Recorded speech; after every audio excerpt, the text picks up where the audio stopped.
Dan selanjutnya wa insyaqqatil qamar, dan telah terbelah bulan.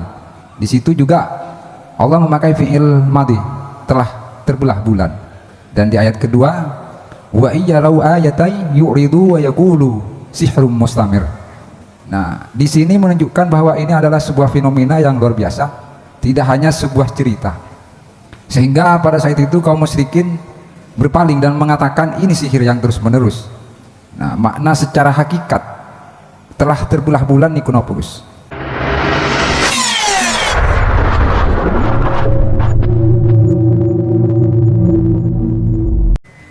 Assalamualaikum warahmatullahi wabarakatuh. Waalaikumsalam. Saya Asnawi Gus dari Sumeneb. Alhamdulillah saya bisa bergabung dengan para gelandangan gelonggong ini. Dan di sini saya lihat sedang terjadi atau berkecamuk peperangan yang sangat dahsyat, yaitu peperangan yang pernah disampaikan oleh Rasulullah, peperangan melawan hawa nafsu atau peperangan membunuh keakuan yang sudah lama dipertuhankan. Pertanyaan saya Gus berkaitan dengan surah Al-Qamar di ayat 1 dan 2 yang di situ berbunyi iqtarabatis sa'ah wa insyaqqatil qamar. Di situ Allah memakai fi'il madhi, iqtaraba as-sa'ah, telah dekat datangnya as-sa'ah. As-sa'ah niku maknanya napa Gus? Secara hakikat apa maknanya? Itu hancurnya alam semesta atau ada makna lain? Dan selanjutnya wa insyaqqatil qamar, dan telah terbelah bulan. Di situ juga Allah memakai fi'il madhi, telah terbelah bulan. Dan di ayat kedua wa iyyarau ayatai yu'ridu wa yaqulu sihrum mustamir. Nah, di sini menunjukkan bahwa ini adalah sebuah fenomena yang luar biasa, tidak hanya sebuah cerita. Sehingga pada saat itu kaum musyrikin berpaling dan mengatakan ini sihir yang terus-menerus. Nah, makna secara hakikat telah terbelah bulan niku napa Gus? Terima kasih Gus. Assalamualaikum warahmatullahi wabarakatuh. Waalaikumsalam warahmatullahi wabarakatuh.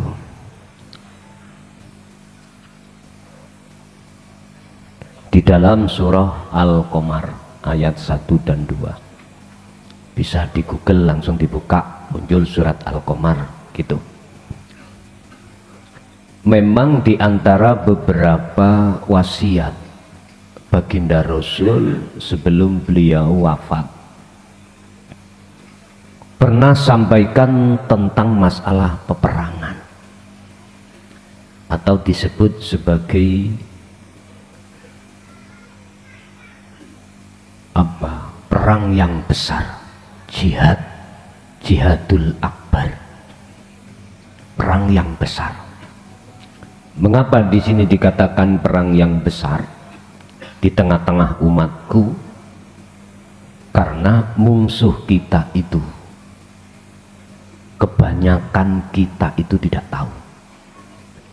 Itulah yang disebut musuh dalam selimut. Sana tahu kita, kelemahan kita tidak tahu.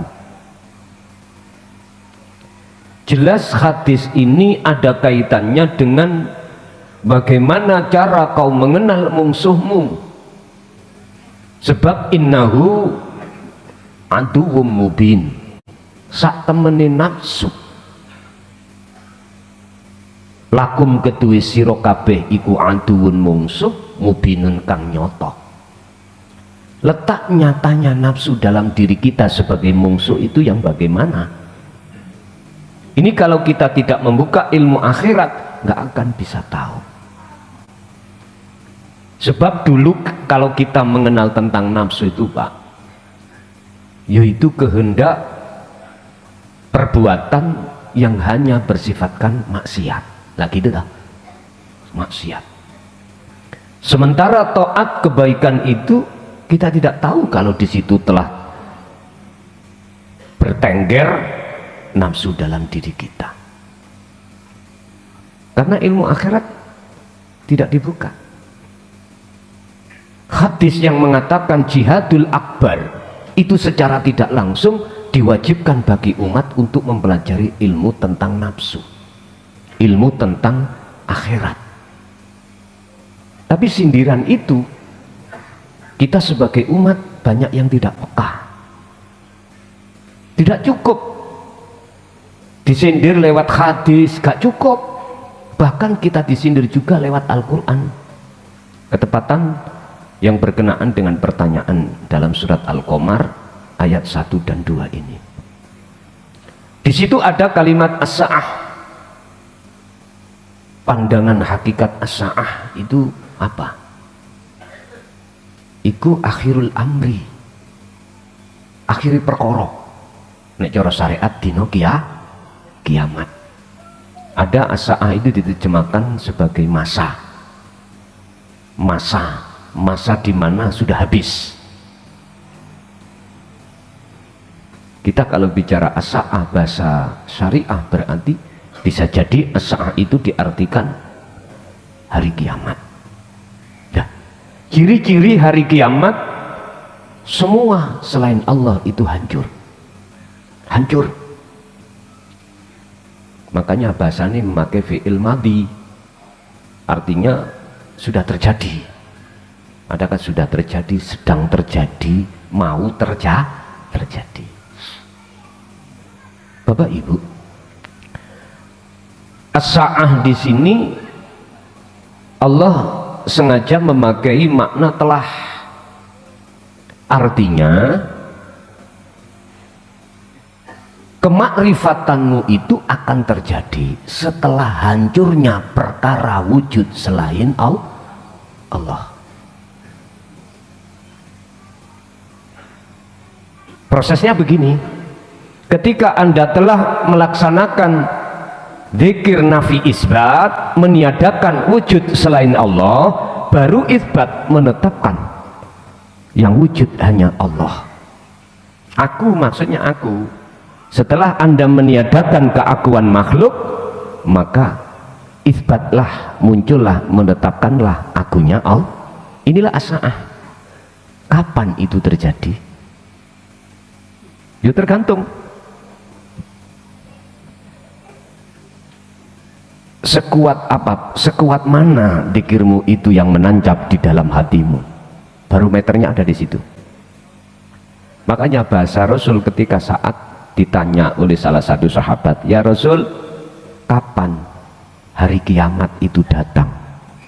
Pemahaman kita pada saat itu kan dunia ini dihancur oleh Allah. Itu memang syariati.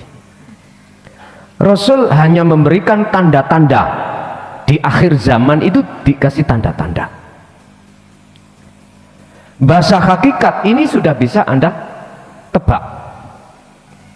Hakikat as-sa'ah, hari kiamat adalah ketika saat hatimu jadab pada Allah. Itulah as-sa'ah. Di dalam zadab itu kan kau mengalami zauq. Hatimu mengalami ketiadaan selain Allah, selain aku Allah. Nah, untuk sampai di situ berarti Anda harus uzlah. Cara untuk meniadakan selain wujud Allah, kuncinya ada di sirul asrar. Siapa yang terus menerus zikron kathiron, maka disitulah Pak Bu akan bisa Anda tebak terjadinya kiamat itu di situ. Satu, yang ditanya tentang as-sa'ah. Terus terbelahnya bulan ini bagaimana? Terbelahnya bulan maksudnya, Pak, bulan niku makhluk nopo kholik? Oke, makhluk nggih, makhluk. Tapi ada ahli tasawuf mengatakan kholik. Kak bingung ambil. Dunia saisine makhluk nopo kholik? Makhluk nggih? Oke. Ada ahli tasawuf, oh bukan makhluk. Kita yang mengatakan makhluk karena status kita masih ada di ahli zuhad. Mungkin bisa dibuka dalam makalah 157-58 kalau nggak salah.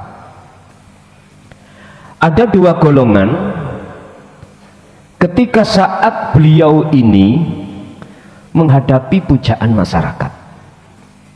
Disebut az-zuhad, piro-piro wong ahli zuhud. Ini berarti saya katakan az-zuhad ini bisa dikatakan salikin atau sairin. Proses kita zuhud ini tapi belum ketemu Allah. Ini proses pengesaan disebut ahadiyah.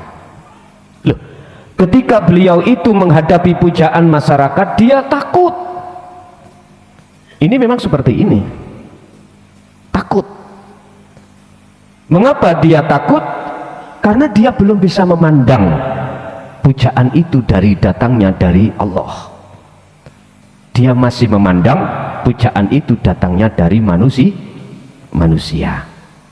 Akhirnya miturut wanti-wantinya, pesennya guru akhirat itu gini, lebih baik kau dicaci oleh masyarakat daripada dipuja, sebab jikalau kau dipuja kau tidak mau evaluasi diri, tapi kalau dicaci kau akan mengevaluasi diri. Satu. Yang kedua, jikalau kau dipuja nanti susah kau menetapkan sifat hakikati hamba terhadap dirimu. Apa? Lawani puja hina. Susah kau merasa dirimu hina sebagai hamba. Susah. Makanya beliau itu takut. Akhirnya meninggalkan masyarakat. Ditinggal loh Pak. Khawatir dia itu terjebak. Daripada saya terjebak, mending saya hindari. Ada yang bersikap seperti itu dan itu tidak salah. Tapi bagaimana arifin? Boten takut Pak, malah seneng. Lah aneh toh nih. Tapi senenge iku bukan bermuncul dari hati seorang arifin, tapi senenge muncul dari diri akunya Allah. Karena dia sudah tidak memandang pujaan datangnya dari makhluk, karena makhluknya sudah tidak ada, yang ada cuman Allah. Dari sinilah mengatakan gak ada makhluk dunia saisine iku wujude Gusti. Iki berarti Allah dohir. Surat Al-Hadid niku ayat 3. Tapi ini nggak bisa direkayasa loh Pak, nggak bisa. Nanti kalau sudah jenengan sampai di situ, ya otomatis sudah nyoto wujud batine Allah, nyoto wujud dohire Allah. Lalu kula kok Siti Jenar koyok ngerti Siti Jenar ya amu ya apa sih? Wis bener ajaran Siti Jenar kanggo sopo? Kanggo mereka yang arif. Tapi apabila kita dengarkan kita masih di golongan mohon maaf ahli zuhud, iki yo setengah bingung setengah mboten. Apalagi dihadapkan malah mboten bingung maneh ngelundasi. Akhirnya mengatakan itu ajaran nggak benar. Yes. Udah kembali kepada bulan Pak. Tidak jauh berbeda Pak bulan itu dengan as-saah ini. Apa? Indah kaya apa isine kehidupan dunya akan jadi hilang dan fana, bahasa teng mriki terbelah. Wis gak manfaati apabila hatimu sudah ngintip indahnya alam akhirat. Ya mati ya sih. Biar dimasukkan Allah di alam barzah. Dari situ Anda akan bisa memandang alam akhirat. Kemarin sudah saya sampaikan, alam barzah itu sebagai alam pembatas antara alam dunia dan alam akhirat. Siapa yang dimasukkan alam barzah di tempat yang bercahaya, maka dia akan bisa memandang alam akhirat juga alam dunia. Artinya apa Pak? Jenengan kongkon mati dhisik, faktulu anfusakum, patenono sik keakuanmu, fanano sik keakuanmu sebagai makhluk, maka Anda akan nyata wujud batin dan dohiri Gusti Allah. Dohiri berarti dunya, batine berarti akhirat. Tapi jikalau kau dimasukkan Allah di dalam alam barzah yang gelap, dua-duanya wis ra ketok apa-apa. Isine peteng dadat jare wong Jawa, kala jengking padha mara. Lah ngoten iki. Ya Allah. Ana setan mendo-mendo mara tuwa. Arepe ngekeki anake sing wis ron. Guyon Pak, guyon. Niku memang ngoten kegelapan kita itu. Wa min waraihim barzakhun. Di belakang mereka itu semua telah ditunggu alam barzah. Ya ini di dunia ini. Mana yang membatasi hatimu dengan Allah? Itulah barzah. Yo keakuan kita makhluk itu. Singkan, singkirkan. Lah apa bisa kita mensingkirkan? Yo ora iso. Wong sing nyingkirne yo Gusti Allah dhewe kok. Allah sendiri. Cuman kan ada prosesnya, ada asbabun nuzulnya. Kalau kita mengikuti apa proses di hikam itu ngene. Gusti Allah itu akan mengutus malaikatnya yang disebut warid masuk di dalam hati seseorang yang gelap manakala si hamba tadi mau berzikir. Bukan maksudnya zikir anak TK. Bukan maksud zikir di sini bilisan, biqolbi, boten. Apa? Bi ihsan. Inilah bila suarin wa kalamin wa lafdin, tanpa suara, tanpa lafat, tanpa bi ismin, tanpa nama. Itu Pak yang sering saya katakan, rasa itu loh Pak. Ini yang dimaksud. Kalau ini terus sampai lakoni terus, maka otomatis warid itu akan datang. Apa tujuannya? Mengusir penjajah ruhaniyah ini yang menjadikan ruhaniyah kita gelap. Nafsu itu memasukkan perkara-perkara yang disebut masiwallah, selain Allah. Akhirnya bercintalah hati kita, bersukarialah hati kita pada selain Allah. Nah disitulah diusir oleh warid tersebut. Bahasa warid kalau kita mengacu pada Al-Quran, nur ma'rifat, nurun ala nurin, ay nurul ma'rifati yahdillahu linurihi mayyasha, akan diberikan, dinyalakan oleh Allah dalam hati seseorang yang dikehendaki.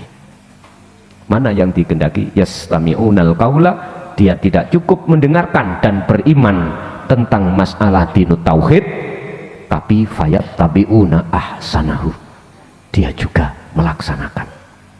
Berarti wujudi jenengan berzikir. Percuma awak dengan ngaji ben Sabtu, tapi nek kalau tidak mau mengamalkan zikir, percuma bagi kita. Estu Pak, gerudak-geruduk ngalor ngidul koyok bebek digawa nangane sawah nih kalau Pak ya.